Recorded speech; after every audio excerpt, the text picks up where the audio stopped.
हरिओम तत्सत। ज्ञान भक्ति चैनल में आपका स्वागत है।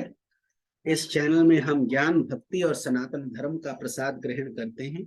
यदि आपने हमारे चैनल को सब्सक्राइब नहीं किया है तो कृपया अभी सब्सक्राइब कर लीजिए। धन्यवाद। हमारा दंडवत प्रणाम है ब्रह्मांडीय ईश्वरीय शक्ति को, हमारे पूजनीय गुरुदेव श्री स्वामी ज्योतिर्मयानंद जी महाराज को, सब संतों और शास्त्रों को और आप सब में विद्यमान परमेश्वर को। आज के सत्संग में हम गीता प्रेस गोरखपुर द्वारा प्रकाशित पद्म पुराण के सृष्टि खंड का श्रवण करेंगे। आज का अध्याय है श्री रामचंद्र जी के भ्रमण, पुष्कर आदि तीर्थों में और गंगा जी के तट पर आकर भगवान श्री वामन की स्थापना करना। तदनंतर श्री रामचंद्र जी भगवान शंकर को प्रणाम करके वहां से चल दिए। ऊपर ही ऊपर जब वे पुष्कर तीर्थ के सामने पहुंचे तो उनके विमान की गति रुक गई। अब वे आगे नहीं बढ़ पाता था। तब श्री रामचंद्र जी ने कहा, सुग्रीव, इस निराधार आकाश में स्थित होकर भी ये विमान कैसे आबद्ध हो गया है? इसका कुछ कारण अवश्य होगा। तुम नीचे जाकर पता लगाओ। श्री रघुनाथ जी के आज्ञानुसार सुग्रीव विमान से उतरकर जब पृथ्वी पर आए तो क्या देखते हैं कि देवताओं, सिद्धों और ब्रह्म ऋषियों के समुदायों के साथ चारों वेदों से युक्त भगवान ब्रह्मा जी विराजमान है। यह देख वे विमान पर जाकर श्री रामचंद्र जी से बोले, भगवान, यहाँ समस्त लोकों के पितामह ब्रह्मा जी लोकपालों, वसुओं, आदित्यों और मरुदगणों के साथ विराजमान हैं। इसलिए पुष्पक विमान उन्हें लांघकर नहीं जा रहा है। तब श्री रामचंद्र जी की सुवर्ण भूषित पुष्पक विमान से उतरे और देवी गायत्री के साथ बैठे हुए भगवान ब्रह्मा को साष्टांग प्रणाम किया। इसके बाद वह प्रणत भाव से उनकी स्तुति करने लगे। श्री रामचंद्र जी ने कहा, मैं प्रजापतियों और देवताओं से पूजित लोककर्ता ब्रह्मा जी को नमस्कार करता हूँ। समस्त देवताओं, लोकों एवं प्रजाओं के स्वामी जगदीश्वर को प्रणाम करता हूँ। देव देवेश्वर आपको नमस्कार है। देवता और असुर दोनों ही आपकी वंदना करते हैं। आप भूत, भविष्य और वर्तमान तीनों कालों के स्वामी हैं। आप ही संहारकारी रुद्र हैं। आपके नेत्र भूरे रंग के हैं। आप ही बालक और आप ही वृद्ध हैं। गले में नीला चिन्ह धारण करने वाले महादेव जी तथा लंबे उदर वाले गणेश जी भी आपके ही स्वरूप हैं।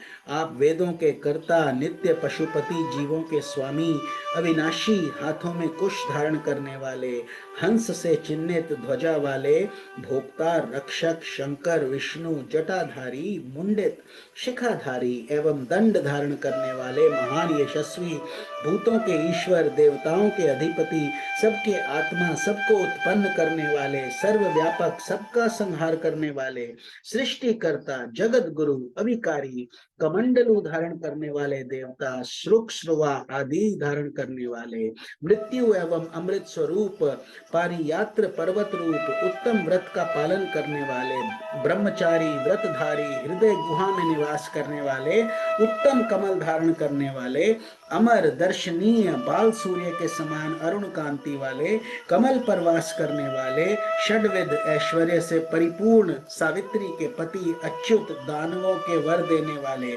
विष्णु से वरदान प्राप्त करने वाले, कर्मकर्ता, पापहारी, हाथ में अभय मुद्रा धारण करने वाले, अग्नि रूप मुख वाले, अग्निमय ध्वजा धारण करने वाले, मुनि स्वरूप, दिशाओं के अधिपति, आनंद रूप, वेदों की सृष्टि करने वाले, धर्मादि चारों पुरुषार्थों के स्वामी, वानप्रस्थ वनवासी, आश्रमों के द्वारा पूजित, जगत को धारण करने वाले, कर्ता, पुरुष, शाश्वत, ध्रुव, धर्माध्यक्ष, विरूपाक्ष, मनुष्यों के गंतव्य मार्ग, भूत वाहन, ऋक, साम और यजु, इन तीनों वेदों का धारण करने वाले, अनेक रूपों वाले, हजारों सूर्यों के समान तेजस्वी, अज्ञानियों को, विशेषतः दानवों को मोह और बंधन में डालने वाले, देवताओं के भी आराध्य देव, देवताओं से बड़े चढ़े, कमल से चिन्हित, जटा धारण करने वाले, धनुर्धर, भीम रूप और धर्म के लिए पराक्रम करने वाले हैं। ब्रह्म वेताओं में श्रेष्ठ ब्रह्मा जी की जब इस प्रकार स्तुति की गई तब वे विनीत भाव से खड़े हुए श्री रामचंद्र जी का हाथ पकड़कर बोले, रघुनंदन, आप साक्षात श्री विष्णु हैं। देवताओं का कार्य करने के लिए आप इस पृथ्वी पर मनुष्य रूप में अवतीर्ण हुए हैं। प्रभु, आप देवताओं का संपूर्ण कार्य कर चुके हैं।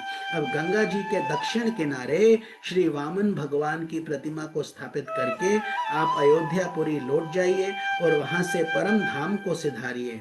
ब्रह्मा जी से आज्ञा पाकर श्री रामचंद्र जी ने उन्हें प्रणाम किया और पुष्पक विमान पर चढ़कर वहां से मथुरापुरी की यात्रा की। वहां पुत्र और स्त्री सहित शत्रुघ्न जी से मिलकर श्री रामचंद्र जी भरत और सुग्रीव के साथ बहुत संतुष्ट हुए। शत्रुघ्न ने भी अपने भाइयों को उपस्थित देख उनके चरणों में मस्तक नवाकर प्रणाम किया। उनके पांचों अंग, दोनों हाथ, दोनों घुटने और मस्तक धरती का स्पर्श करने लगे। श्री रामचंद्र जी ने भाई को उठाकर छाती से लगा लिया। तदनंतर भरत और सुग्रीव भी शत्रुघ्न से मिले। जब श्री रामचंद्र जी आसन पर विराजमान हुए, तब शत्रुघ्न ने फुर्ती से अर्घ्य निवेदन करके सेना मंत्री आदि 8 अंगों से युक्त अपने राज्य को उनके चरणों में अर्पित कर दिया। श्री रामचंद्र जी के आगमन का समाचार सुनकर समस्त मथुरावासी, जिनमें ब्राह्मणों की संख्या अधिक थी, उनके दर्शन के लिए आए।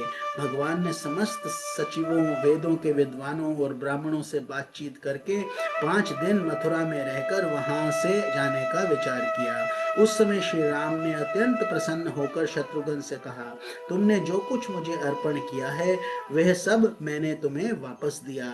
जब मथुरा के राज्य पर अपने दोनों पुत्रों का अब अभिषेक करो। ऐसा कहकर भगवान श्री राम वहां से चल दिए और दोपहर होते होते गंगा तट पर महोदय तीर्थ पर जा पहुंचे।